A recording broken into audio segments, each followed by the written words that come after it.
buksan natin ang book of accounts, guys. Kung walang tinatago itong si Sandro Marcos.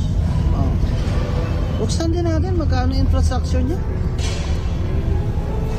Hindi nga kailangang buksan eh. Doon mismo sa house. Pwede naman tayong pumunta ng DPWH, di ba? Sa website. Sige nga, paki-research nyo na. Mga bata, i-research nyo. Magkano ang infrastructure fund ng Ilocos Norte? First district. First district na si Sandro.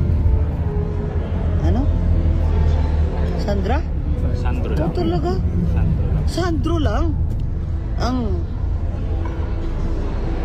congressman. Hoy Sandro, bakla ka raw. Sabi ko Sandra. Ito na mga reaksyon. Nagmarites pa yun.